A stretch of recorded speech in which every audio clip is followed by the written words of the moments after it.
Welcome to technology YouTube channel. இன்னைக்கான topic பார்த்தோம்னா industrial வால்ஸில் லக்கன்ஸ் பற்றி தான் பார்க்க போகிறோம். வாங்க வீடியோக்குள்ள போகலாம். லக்கன்ஸ் டெஃபினேஷன் பார்த்துருவோம். ஸோ இதில் வந்து லக் அப்படின்னா வந்து ஃப்ளாஞ்ச் மாதிரி இருக்கும், அதில் காது மாதிரி இருக்கும், அதில் வந்து டேப்டு ஹோல் இருக்கும். ஸோ பைப் ஃப்ளாஞ்சில் போல்ட் வச்சு டைட் பண்ணுவாங்க.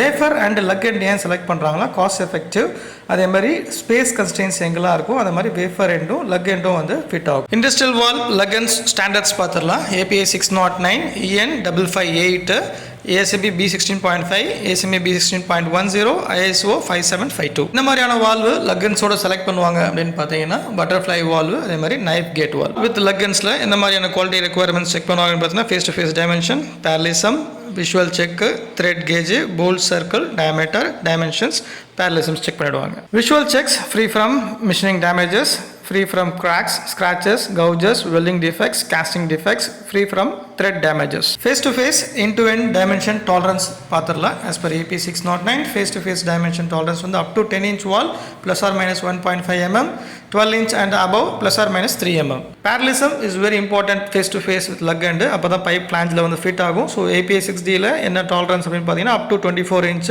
2.5 mm per meter. அப்போ 2.5 டிவைட் பை 1000 mm போட்டோன்னா ஒரு வேல்யூ வரும். அதை வாலோடைய ஓவர் லென்த்தால் மிஷின் பண்ணி அதாவது மல்டிப்ளை பண்ணிங்கன்னா அது என்ன வேல்யூ வருதோ அதுதான் வந்து டாலரன்ஸு.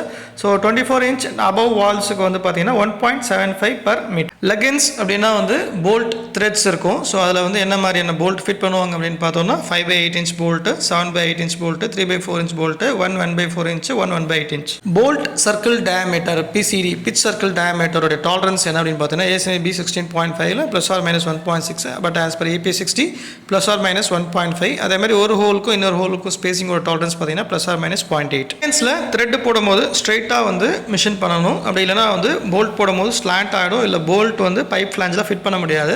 ஸோ அதுக்கு அந்த ஸ்ட்ரைட்னஸ் வந்து பார்த்தீங்கன்னா ட்ரில் ஹோலில் வந்து 0.2 mm per 100 mm length, 100 mm length இருக்குன்னா 0.2 mm வந்து ஸ்லாண்ட் இருக்கலாம். Bolt hole misalignment. So ஒரு பக்கம் இருக்கிற ஃப்ளாஞ்ச் ட்ரில் ஹோல், அதாவது லெகின்ல இருக்கிற த்ரெடட் ஹோலும் அந்த பக்கம் இருக்கிற த்ரெடட் ஹோலும் என்னவா இருக்கணும்னா மிஸ் அலைன்மெண்ட் இல்லாமல் இருக்கணும், ஸ்ட்ரைட்டாக இருக்கணும். ஸோ அந்த மிஸ் அலைன்மெண்ட் வந்து as per API 6D வந்து plus or minus 1.5 mm allow. Gauge requirement, நம்ம த்ரெட் ட்ரில் ஹோலில் go and no gauge check பண்ணிட்டு ஓகேவா இல்லையான்றது நம்ம வந்து விஷுவல் கேஜிங் பார்த்துக்கணும். Thanks to everyone. Thanks from technology YouTube channel.